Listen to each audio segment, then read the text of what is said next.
We're going to straighten out our country, believe me. Wow, this is some crowd. This is a record crowd for this building. I know it's structurally sound. It was built a long time ago. It's good and strong. We need it. Thank you. Thank you, everybody. Thank you. Thank you. So, we had some news today that Biden is not running. And I think he did the smart thing because, frankly, I don't know that he would have won. He wouldn't have gotten the nomination. I don't think he probably would have. And, frankly, I really want to run against Hillary. I really do.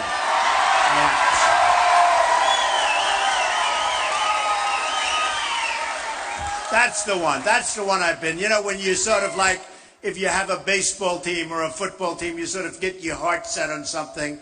That's the one we want to go against, because you go against that record, you're just going to win. We're going to win. We're going to win big. We're going to win. So many mistakes. You know, you look at the world. The world is a tinderbox. It's falling apart. It's blowing up. We are a mess. What's happened to this country between the Iran deal and the Bergdahl 5 for 1. I call him Mr. 5 for 1. We get a traitor, right? What did we used to do to traitors? Who was it? Boy, that guy's got crazy. You know, they came out with a report. They don't think he goes to jail. They don't think anything. 6 people died going after him, and nothing's going to happen. Can you believe this? This is what's happened. But let me just explain. So I get up in the morning, and I turn on television. First thing I see is big results. Washington Post, ABC comes out with a poll, right? Do we love these polls? Somebody said, you love polls. I said, that's only because I've been winning every single one of them, right? Right? Every single poll. In fact, they were saying for 100 days, today's the 100th day. Look at, I love that guy. Today is the 100th day that we've been number one in every single poll. Think of it. And we're increasing our lead, and, you know, it's really been amazing. We've been increasing the lead. But Washington Post today comes out 32% for Trump. And that's, you got to understand, we're talking about 15 people. Used to be 17, a couple have dropped out. They're going to start falling, I think, like flies now. You know, when some of these guys have a 0 for weeks, it's almost like somebody said they do it for their brand. How is that good for your brand? One of them, Pataki, he had a 0 with an arrow going left. That means less than 0. I said, is that a mistake? Is that a mistake? So I don't know what they're doing, but a lot of people are going to start dropping out, which is good. You get a much better discussion going instead of having all these folks around, and the whole thing is ridiculous. But we're at 32%. We're leading everybody by a lot. The closest is 10% next. We had another one, Boston Herald in New Hampshire. Just came out. 28%. Second is 16. Think of that. 16. We have, oh, I love this one. And by the way, the people in Iowa, the people in New Hampshire, people in South Carolina first have been so unbelievable. The South Carolina poll is unbelievable, but we'll get to that. Morning Consult. This is the one I love. This is, you know, it's interesting. They do these polls. They take like 300 people. I'm saying, how can you do 300 people? Morning Consult, that's one of the big online polls. 41%. 41. Think of that. 41. You almost say, how do you get 41%? Think of it. When you have 15 people. If you had 41% with like 3 people, you have it made, right? But with 15 people. 41%, highly respected poll. Second is 14%. So it's 41-14, so that sounds good. Now, and you know we're winning, very importantly. In Iowa, we're winning, and we're winning big. We're winning big. Here's one that I love. Ohio, because I like Kasich. I think he's a good guy. In Ohio, we're 27%, and Kasich is at 12.5. Good governor, good guy, everything. I don't like his view on Common Core. I don't like a couple of his views, which is, you know. But he's a good guy, and he is a good guy. 27%, and Kasich, the governor, the sitting governor, is at 12.5. That just came. Another one that is incredible is Connecticut, big state, Quinnipiac poll, 34-14. 34-14 to second. I love this one. By the way, a couple of the beating Hillary nationwide. Do you love that? That I love. That I love. Beating Hillary in numerous states and very substantially. And one just came out 2 days ago, beating Hillary in the state of Florida, which I love. Which I love. Now, the other thing I love, beating the governor of Florida, beating the sitting senator of Florida, who has the highest, well, think of this, has the highest lack of attendance, we'll say lack of attendance in the Senate. I mean, here's a go. You can't talk about working if you don't go to vote and you're a senator, right? Doesn't that make sense? But in Florida, I'm a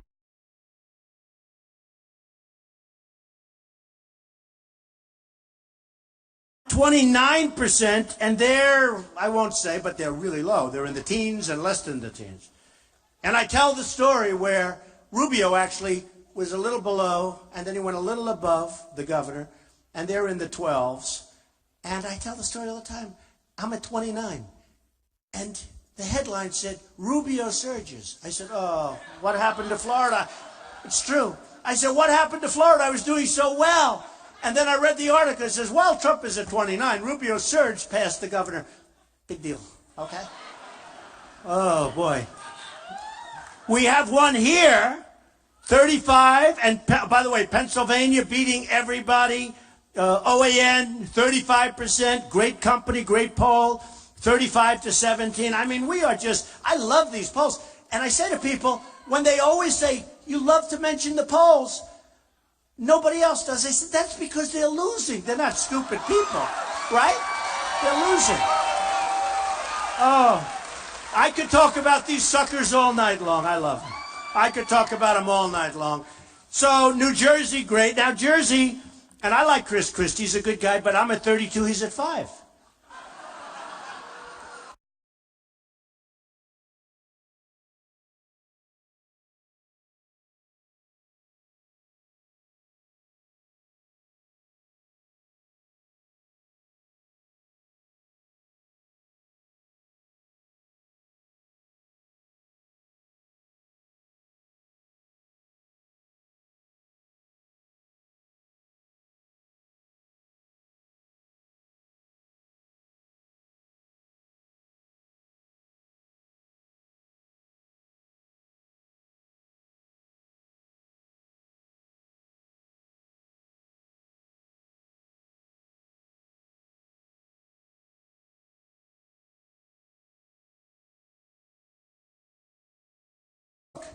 We have to get moving. Political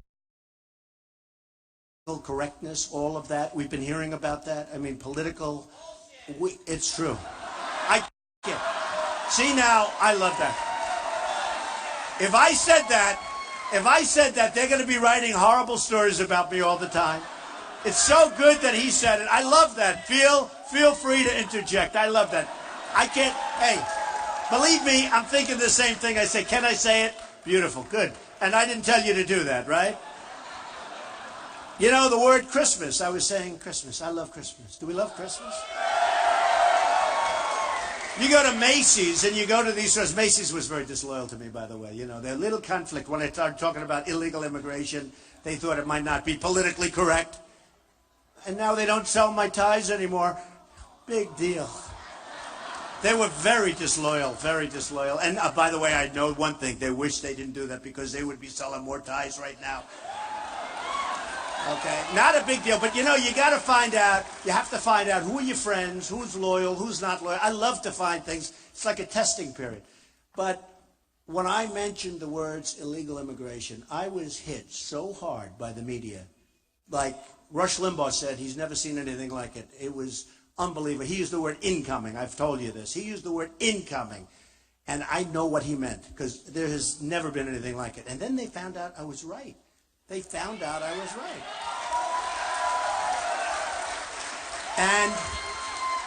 And it's a huge subject. I mean, the whole thing with illegal immigration is a huge subject. And I love Mexico, and I love the Mexican people. I have thousands of Hispanics working for me, and they're great, and they do a great job. And I'm winning in polls. Nevada just gave me the poll. Not only am I winning in Nevada, I'm winning with the Hispanics in Nevada easily against everybody. You know what I love? A poll came out the other day that I'm winning 25%. Think of this. As a Republican. As a Republican. It's unheard of. Usually it's 7%, 5%, 4%, 9%. 25%, you know what I'm going to say? African American. They say if you get 25% African American, the election's over. You're going to win the election. No, it's true. It's true. And my relationship with the African Americans, my relationship with Hispanics, you watch, I think I'm going to win with Hispanics because they know what I'm going to do. I'm bringing back the jobs. I'm bringing from China. I'm bringing back from all over. We're bringing back the jobs. But we have to stop the nonsense where our people are so grossly incompetent. Our leaders, our representatives, our negotiators are so incompetent that it makes you just sick to think. I mean, think of these deals. I mentioned the Iran deal. Who would do a deal like this? Who would do a deal like this? Where they're saying Obama. You know, you have the greatest straight men of all. This is the greatest. These guys, and so far I've only heard the guys. I haven't heard the women. But so far I've had three guys. They are right on. I like the women better. Okay. Boy, they are right on cue. These people are fantastic.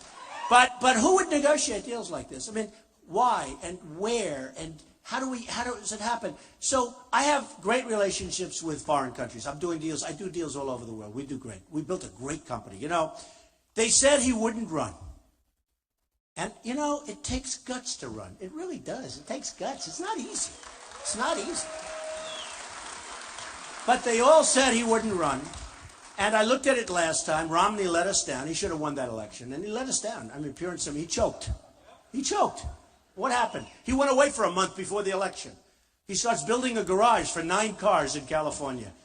I said, couldn't you have done that, like, you know, after the election? You had to do that. And they had a big story. Remember the 9-car garage? That wasn't so good. That doesn't play well for the election. But something happened to him. And I backed McCain. And that I understand. But he had a hard time with that one because lots of bad things were happening. And I backed Romney. And that's one that should have been won, and he failed. He failed us. Very simply. And I'm not happy about it. And this time I said, I'm not going to let it happen again. I'm going to do it myself, right? I'm going to do it myself.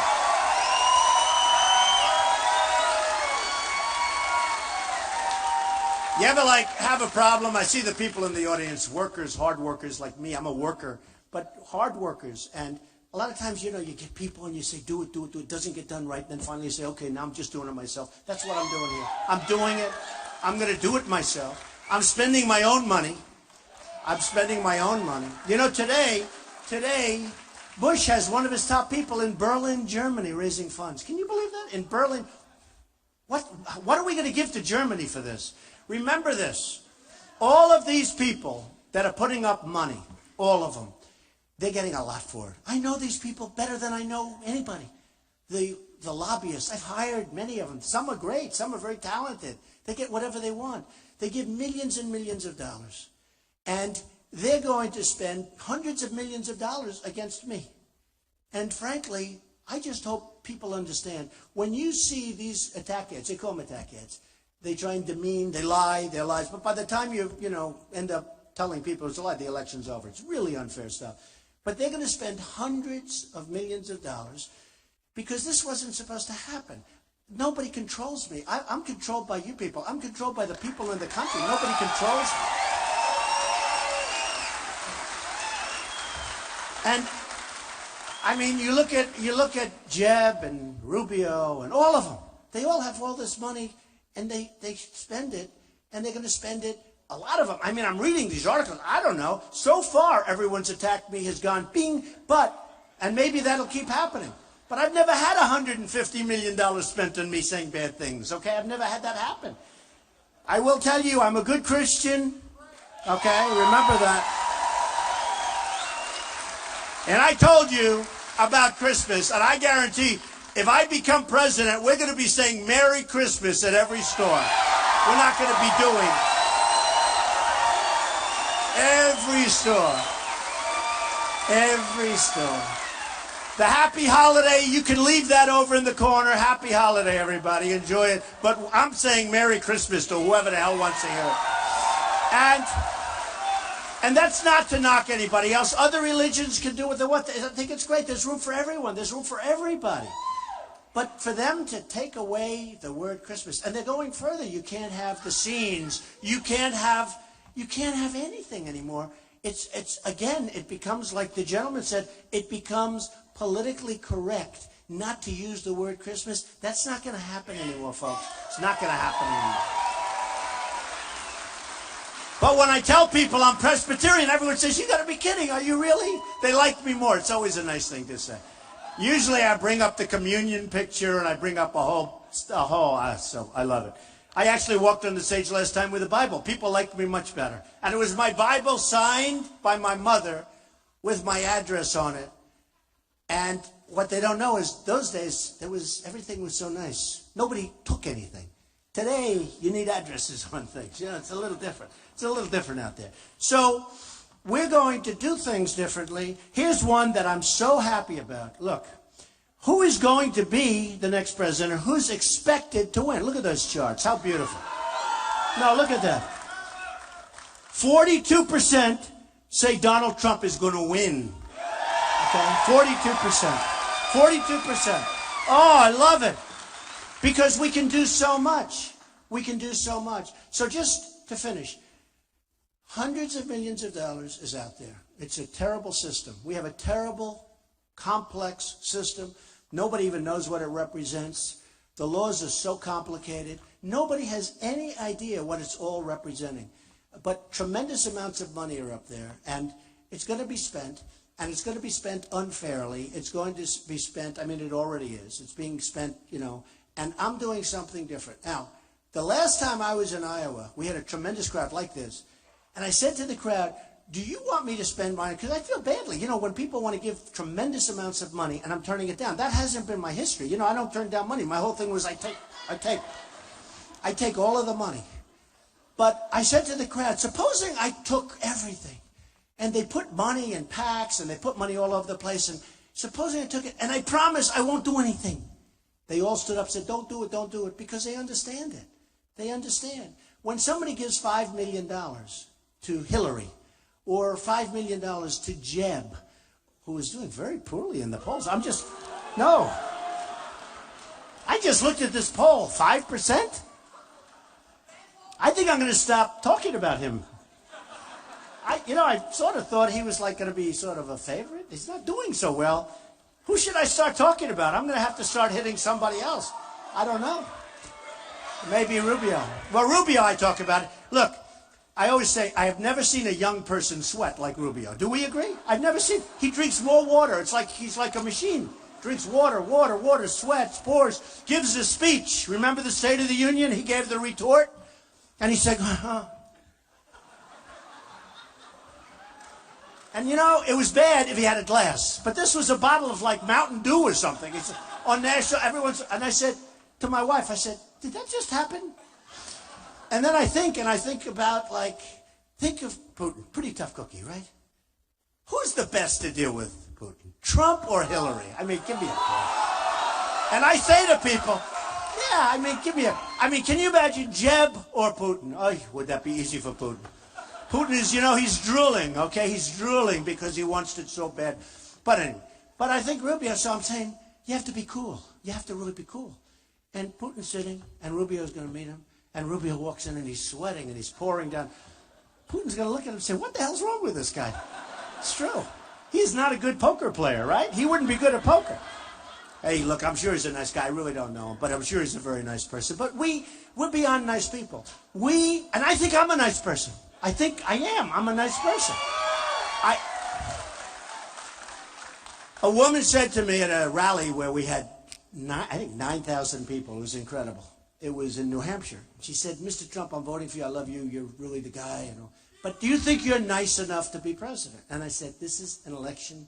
Enough. We have enough. We need people of extraordinary competence, and we have them in our country. We have them in this room. We have people that are negotiating trade deals with us and for us that are political hacks. They're ambassadors. They're nice people. Some aren't nice people, but they're not talented at what they do. I have the greatest business minds in the world because we have them in this country. I don't want to have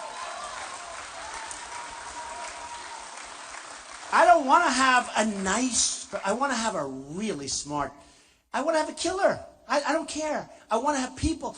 With China, we're going to lose almost $400 billion this year in trade. Think of it. That's our trade imbalance. I said, do me a favor, find out what's the imbalance. It's almost 400 billion. It's been that way for many years. How long can you keep doing this? And you want to trade with China? It's impossible. And you people know it because you deal with it. From Iowa, you deal with it. And you know that. It's very hard. And when it comes to us, they send their stuff in.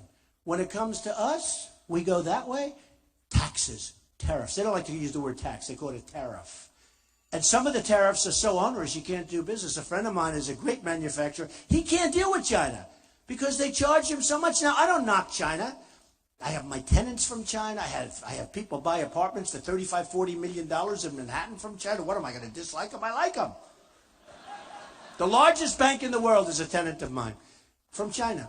I mean, I respect them. I wish our leaders would be able to do the same thing. I'd be so proud if our leaders could take those deals and make them great deals, even good deals, even break-even deals. What would it be if instead of having an imbalance of $350 billion, we broke even? Do you know? No. Do you know what that would mean? Do you know what that would mean for our country? Do you have any idea what that would mean, the kind of numbers we're talking about? Somebody said, you can't do that. It's going to take... I saw proposals from some of the candidates we're running against. They want to balance the budget within the next 25 years. I said, excuse me? 25 years? 25 years? What are you talking about? What are you talking about? We have people that just don't get it. They don't have it.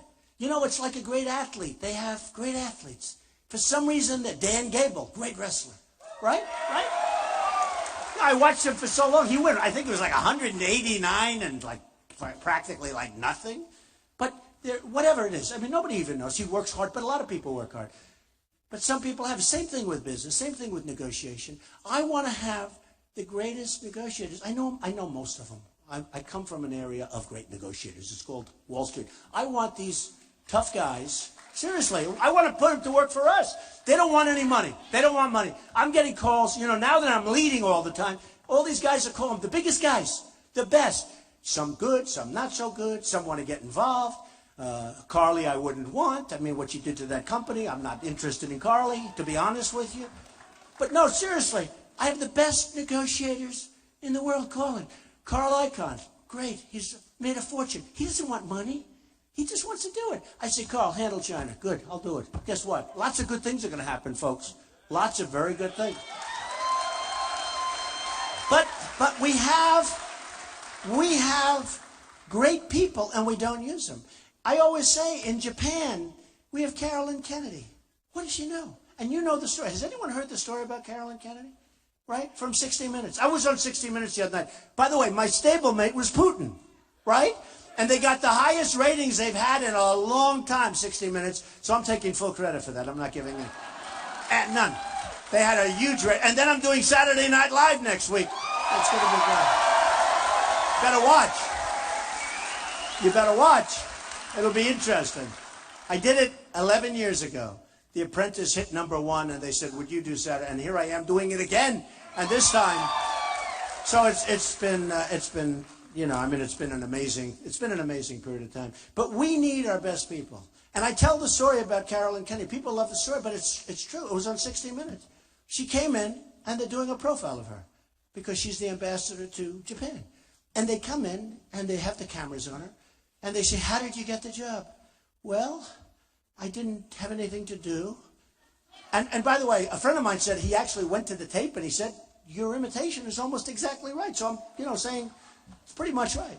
Well, I came in, you're fired. Fired. I came to the White House, she's obviously very close with Obama. I came into the White House, I said, I'd love to help out. Is there anything I can do? Very nicely, very meekly, very nice. And my daughter likes her, so she has to be a nice person. Ivanka, we love Ivanka.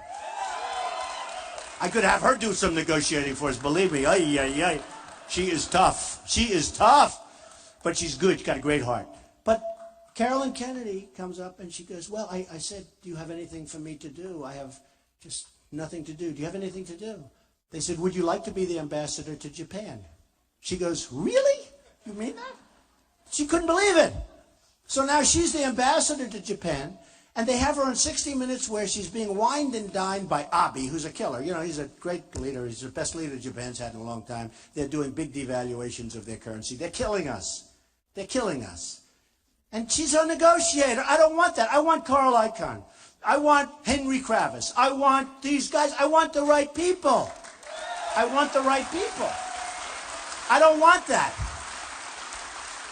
With Japan, last year, $70 billion. This is in 1 year. How do you lose $70 billion and then say, oh, let's have dinner, let's have dinner. They come over, we give them a White House fret. We give them a beautiful White House dinner. With China, they come over the other day, and we have this beautiful tent on the lawn. They put a tent. You know why? They turned down my offer. I offered to build a ballroom. You know that. I offered to build a ballroom. And I called up the Obama administration, spoke to a very nice guy, David Axelrod. I like David Axelrod. No, but it's okay. Got to speak to somebody, right? But I spoke to David Axelrod, and I said, David, you know what? I see you have tents, and it's not even safe. It's cloth. It's not good. I said, if you want, we'll get 5 of the top architects only in the United States. We're not interested in the foreign architect for the White House. Do we agree? Makes sense, right? We'll get some great architects.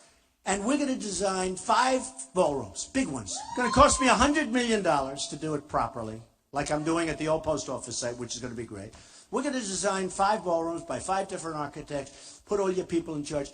I will pay for it 100%, and we'll get just the right. We'll go out to the critics. We'll get one that everybody loves. We'll put them together. We'll do whatever we have to do. It'll be so beautiful. It'll be great. I never heard from them. Nobody ever called me. Nobody ever called. I was going to give them a $100 million gift. More. I would have spent more, although I can probably do it for much less, to be honest with you. I'm good at that. Good. Believe me, I'm good.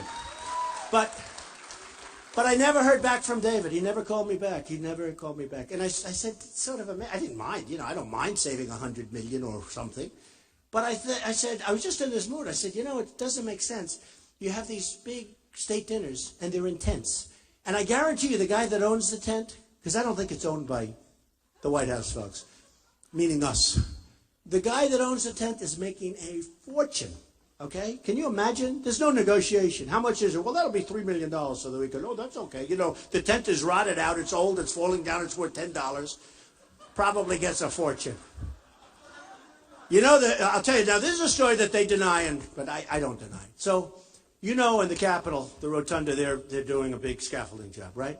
My real estate friends would love this, because to me, now they're denying it, so let's assume they're correct, right? But I think I talked them into it.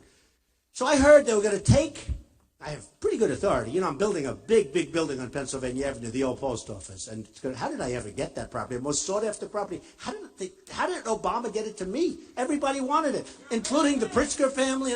That's a good negotiator, right? And I got it for the right price. I didn't overpay. But here's the thing. It's going to be a great hotel. It's going to be fantastic. It's going to be great. But, so the Rotunda, they put this unbelievable scaffolding. It's been up there for about 2 years. They got to fix up they got a point. You know what point is? Fix it up, bing, bing, bing. 10 minutes later, you take it down, it's finished, right? So they have the scaffolding up. Beautiful job. Cost millions of dollars, millions. But they're worried that they won't make the inauguration because they don't want to have the scaffolding up for the next president, which hopefully is going to be me. Wouldn't that be great? Wouldn't that be great? So I was told, and then after they heard it, there was a panic, and they denied it, and they said, but I was told that they're not going to have the work done, and they want to take the scaffolding down, because, that ceremony is magnificent, and they want to take the scaffolding down for the event, for the ceremony, have the ceremony, and then 2 days later start putting it back up again. So I said, I have two ideas. Number one, if you can't do it, leave it up. I'll be okay with it. Okay? Leave it up. Don't take it. Please. Please. Don't take it down. It's amazing what these photographers can do. We can erase it for $2, right? They can erase it. Take the scaffolding off. But even if you leave it. But I said, do me a favor. Don't touch it. Just leave it. But I have a better idea. Have them work faster and get it finished. Wouldn't that be great? You know? Okay? Let them work faster and get it finished. So they deny it. They said, oh, no, it'll be done in time. I guarantee you it wouldn't have been. And I have it from a very good source. It would not have been. But now I'll bet you because of what I've been doing, because I've been using that and I've been telling people about that, and people find it terrible. I think they'll probably get it done. I can imagine what they're paying in overtime. Wouldn't that be terrible? Okay, let me check out that bill. Oh, these contractors, the money they make, the money they make. So we're a country with 93 million people out of the labor force. I mean, you know, we've got 93 million people. Many of those people want to work. They can't. And then we hear, yes, the unemployment rate is down to 5.2, 5.3. I'll tell you what, if it was really 5.2 or 5.3, I probably wouldn't be up here tonight. And if I was, there'd be three people in this room instead of thousands. There'd be 3 people. So we have 93. And if you really superimpose, I was always pretty good at this stuff, you could very well have, I mean, you could have a 30% unemployment rate, real rate. I'm talking about a real rate. You know the story, you look for a job, you keep looking. 3 months later, you say, I can't do it anymore, I can't look, I got to take a rest. You go home, you stop looking. You're now considered statistically employed. And the reason that is because it's for politicians. They always want to look good. What does that have to do with unemployment? So I think you have, actually, an economist and a very smart guy 2 weeks ago said the real number is 42%. So let's say that's high. But let's say it's 30 or 25 or 20 or 15. One thing we know, it's not 5.2, 5.3. Got 100 million people close. We have 50 million people in poverty and with no hope of getting out because there's no incentive, there's no drive. We're run by the great divider. He divides everybody. And I thought, actually, when Obama won, I thought that he would be a unifier. One thing I thought. I said, I don't know if he's going to be good. And I would love him to be a great president. By the way, I'm speaking again, I would love him. If he would be a great president, I'd be very happy. I don't mind staying in my business, running my business, having fun, doing what I'm doing. I would love him. I know it's not nice to say I'm Republican, I'm conservative, I don't want to say. But if he would do a great job, I'd be very happy. So would most of the people in this room. It's not working that way, folks, and it's not going to happen. It's not going to happen. So we have 50 million people in poverty. We have 46 million people on food stamps. We've got tremendous problems with Obamacare. You know, your premiums, in case you haven't noticed, are up 45%, 38%. Some person said to me, it wasn't 45%, Mr. Trump. Shout it out from the audience. I think maybe an Obama fan, but shout it out from the audience. Wasn't 45. I said, oh, yeah. I said, maybe I'm in trouble. What is it? It's 38%, sir. Oh, fine. That's fine. 38%. And some of them are up 50%. Your deductibles are through the roof. Your deductibles are through the roof. Unless you get hit with a Komatsu tractor, because Komatsu is doing very well because, you know, what happened with Japan, they've devalued their currency. Caterpillar's having a very hard time. You know that, right? They're having a very, very hard time. Very, very hard time. But unless you get hit by a Komatsu tractor coming right out of Japan, the deductible is so high, it's never going to, you have to die. And then it doesn't work because that's not what deductibles are supposed to be. So you got huge increases. And we have to repeal and replace Obamacare with something great. We have to do it. We have to do it.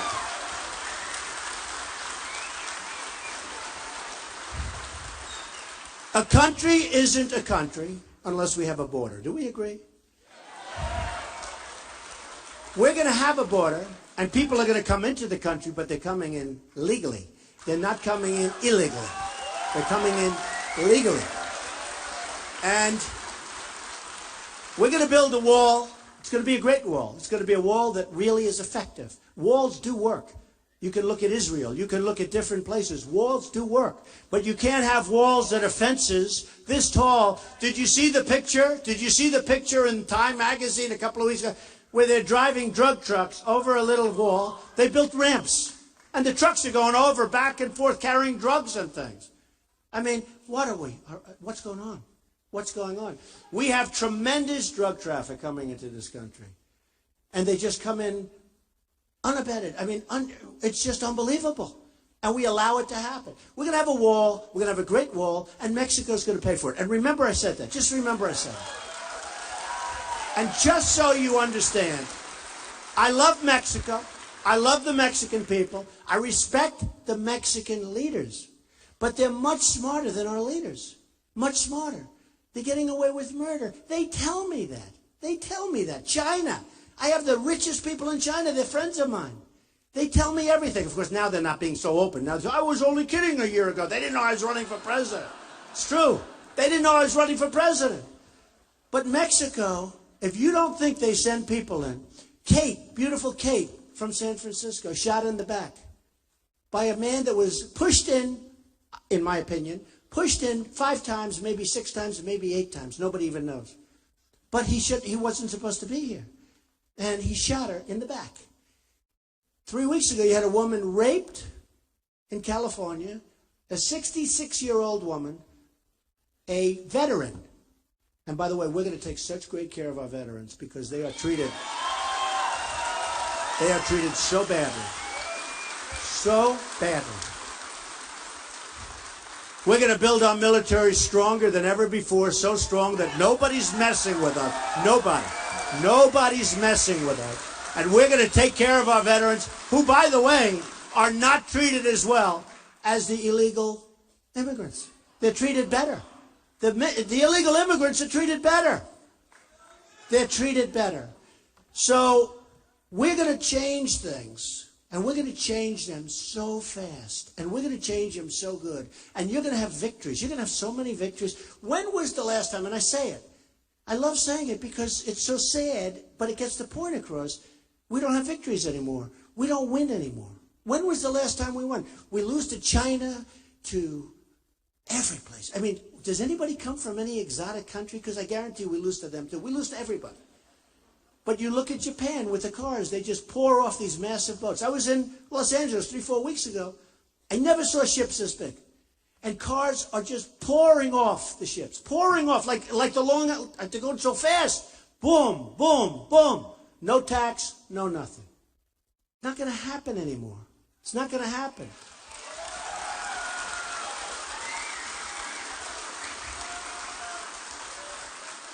It's unfair. It's unfair. It's incompetent. You don't even know. I mean, some people think there's evil intention because how can anybody be that stupid? I don't think it's evil intention. I really don't. I mean, I know people in this room think it's evil intention. But how can they do it? How can they allow it to happen? We give them beef, Japan. And then they send the beef back, which is not good for the quality of the beef, by the way, back and forth. And you people know it because you do trading. And you do it's so hard. They don't want our product. And yet we take their product, no tax, just come on in. I tell the story, and I love this story, and I could use different because there's so many different companies I could use. You know, in Tennessee, a big car factory was going to be built. They decided to go instead, as you probably have heard, to Mexico. Big, big, massive plant. In Nabisco, I have some property, a beautiful property in Chicago. Nabisco's moving its plant out. They make Oreos. They're moving its plant out of Chicago. They're putting it in Mexico. How does that help us? With our trade deals, our brilliant trade deals. We're losing everything. We're losing our jobs. The one I love to talk about is Ford, though. They're building a $2.5 billion factory. $2.5 billion. You know what that is? It's a one-story building. You know what two and a half means? You're going forever. It's massive.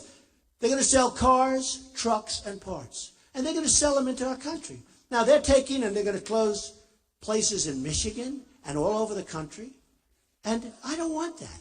And I said, supposing I was president, I can tell you what I do. But now take Hillary. Let's say she's president. Do you think she's even going to know that it's happening? She's not going to know. And if she thought it were wrong, she's not going to have a clue. Look, nothing but trouble. She's not going to have a clue. But take Hillary. So she says, you know what, that's no good. We're losing all these, you know how many plants that is to build $2.5 billion, one big monster plant? That's a lot of jobs, and they're not going to us. So Hillary would say, well, we don't like that. I don't want it. She would be hit by the lobbyists. She would hit immediately.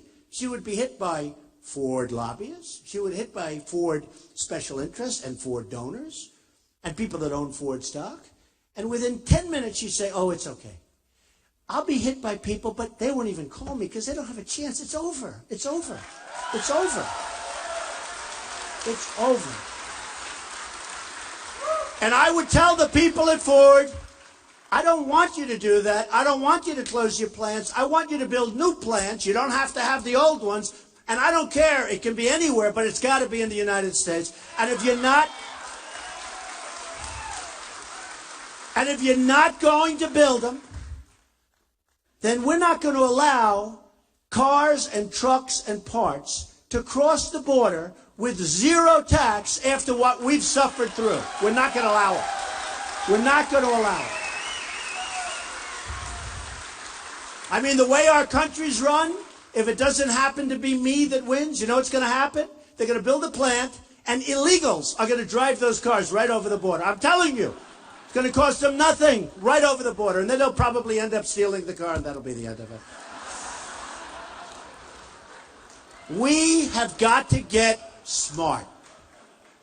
We have got to get smart. Now, I would say the following. I would say to the head of Ford, here's the story, and this is what you're going to do. Here's the story. We're not going to let you do this. We want you to build, but if you don't want to, that's okay. We're charging you a 35% tax. Okay, we're charging it. By the way, I'm a free trader. I believe in free trade. I don't want to be isolated. I believe totally in free trade. But I say, this is what we want to do. I want something out of it. We don't get anything out of it. Even, by the way, the Keystone Pipeline, you know what? Stuff comes from Canada, and that's fine. It's all good, and I like the Keystone. I think it's good. We got to get a piece of it. I want a piece of the action if we're going to let them build. Okay? If we're going to let them build, because, you know, it turns out that we have so much natural under our feet with the new technology. It's incredible. So we're competing against ourselves. But we have to have people with deals. So here's what's going to happen. I will be called by people, and I will say, I'm sorry. And I guarantee you that by the end of the day, the head of Ford will call me. Might take an extra day if they want to play tough. And they will say, Mr. President, we really don't think that's fair. We don't want to pay a tax. I said, that's okay. Bye, Bing. Okay. No, that's it. And then, by the end of the day, I guarantee you, I get a call, and they will say, Mr. President, we're moving back to the United States. We're going to build that plant in the United States, okay? I guarantee it.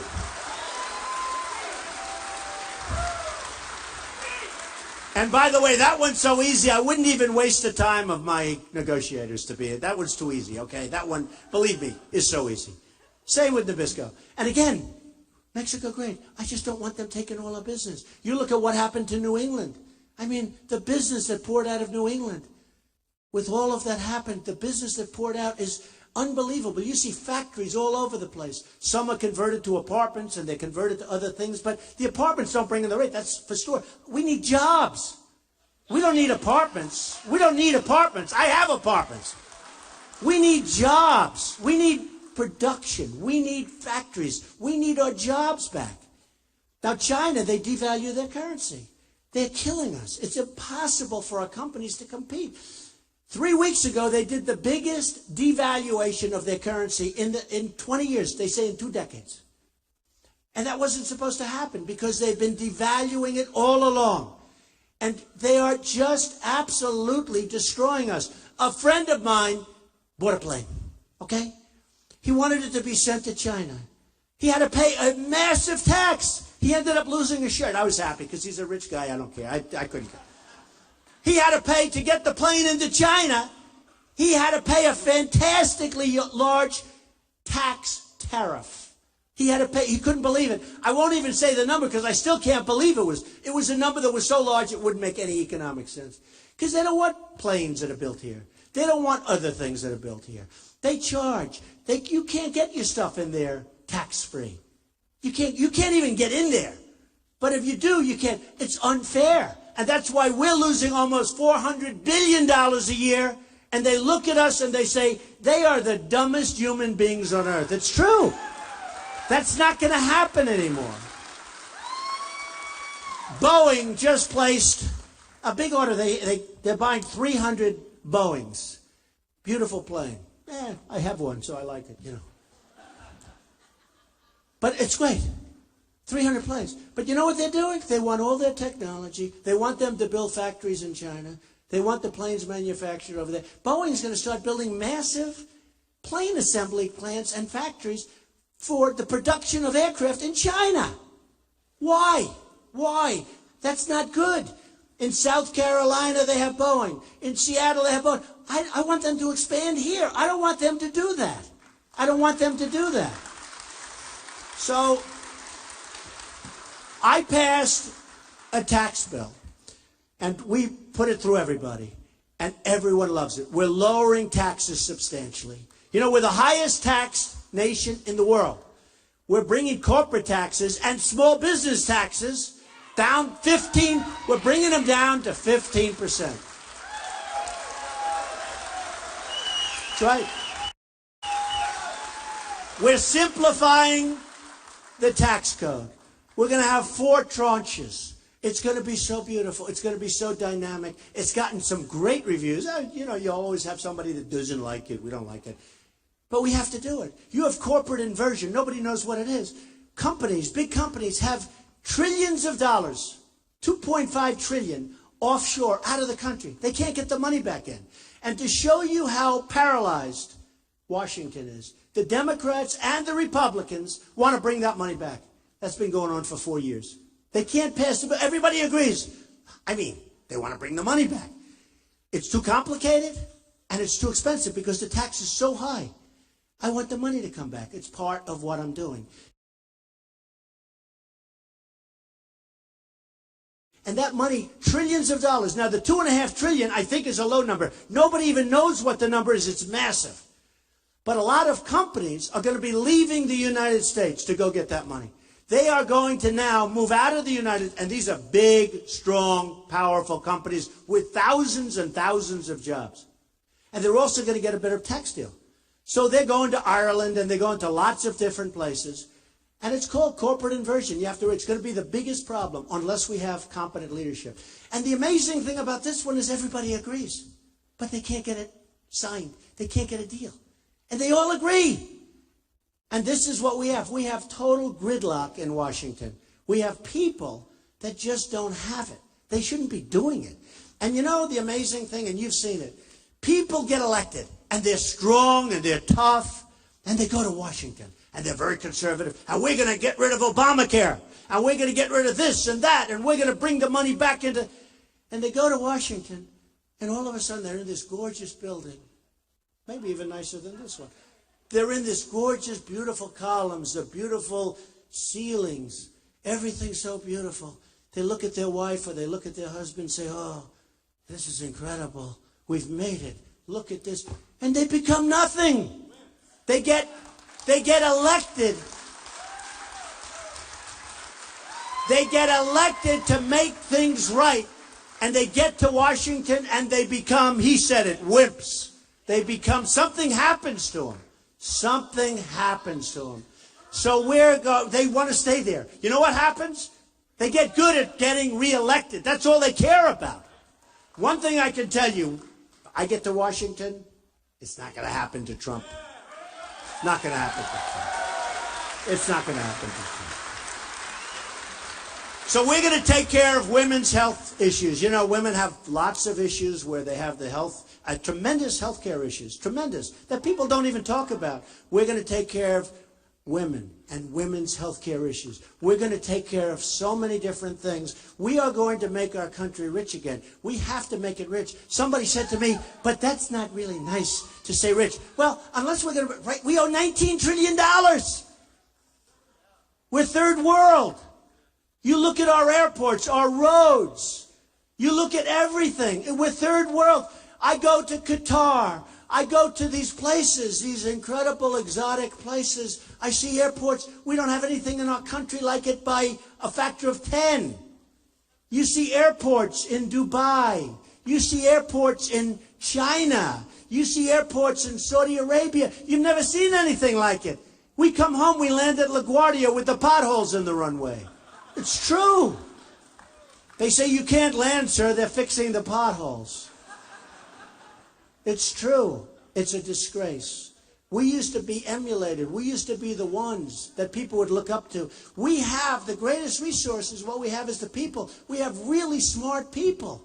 We have great people. We don't use our best people. We don't use them. But the bottom line, and I think the reason, and you know what? We have a full packed house tonight, thousands of people. But honestly, everywhere I go, and I don't know it's me. I think it's not me. I hope it's not me. It's the message. There's a movement going on. There's actually a movement going on. It's a strong movement. It's a strong movement. You know, they used to call it the silent majority. It's not silent. It doesn't work. The term doesn't work. Because I have seen, I go to Dallas. Okay? Mark Cuban calls. Good guy. Calls me, do you want to use the stadium for the Mavericks? Yeah. When? I call him. It's a Thursday. We go there on Monday. We have 20,000 people. We had 35,000 people in Mobile, Alabama. We had 20,000 people in Oklahoma. Every place we go to in Iowa, we're packed. You know that. People standing outside trying to get in.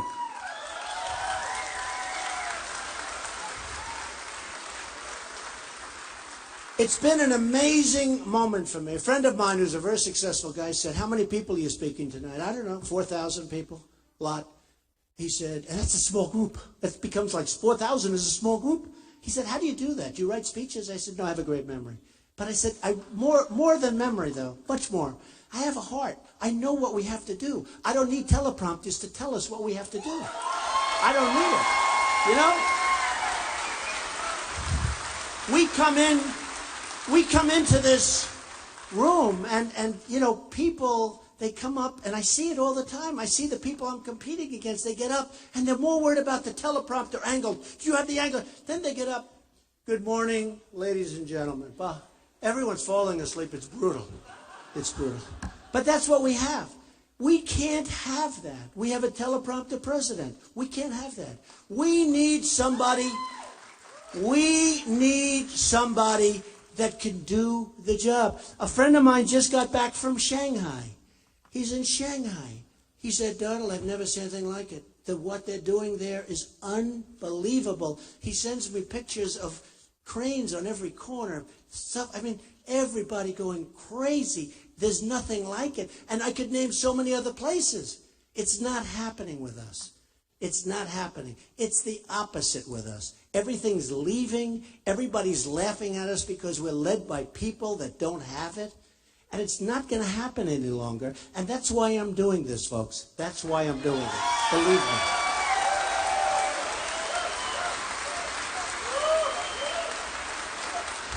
And I will tell you, I will be the greatest jobs president that God has ever created. That I can tell you. That I can tell you. God will be very proud of me because he wants good. I will be the greatest jobs president that God has ever created. And I mean it so much. It's so easy. You know, in one of the polls, actually a CNN poll, they did all these things. And I was #1 in leadership and jobs and this and that.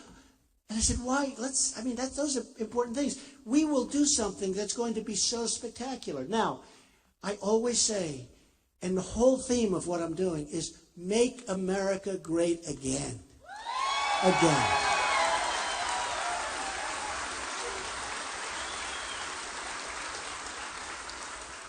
And you know, I'd say the American dream is dead, but I'm going to make it bigger and stronger and better than ever before. And I mean that.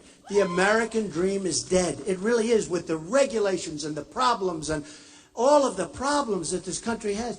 And I'm going to make it bigger and better and stronger than ever before. We're going to be so proud of our country. We are going to have so much victory. You may get angry at me because you're going to say, this is boring winning so much. It's boring. But you know what?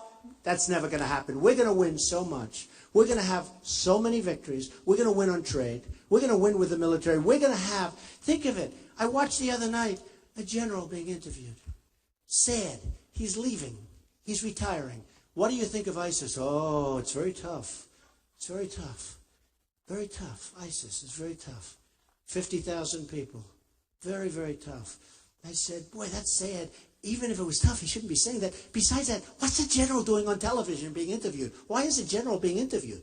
I don't want my generals being interviewed. I want my generals kicking ass. I mean, no, seriously, I don't want them being interviewed.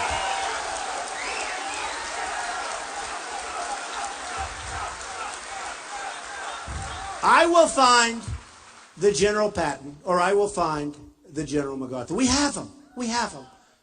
They're probably not politically. Remember, we got rid of, I won't use his name, we got rid of a very good general because he was too rough, and he used foul language, and he was rough, and his men all loved him. You know who I'm talking about, right? Right. He was a rough guy. That's what we want. I want smart. Number one, smart.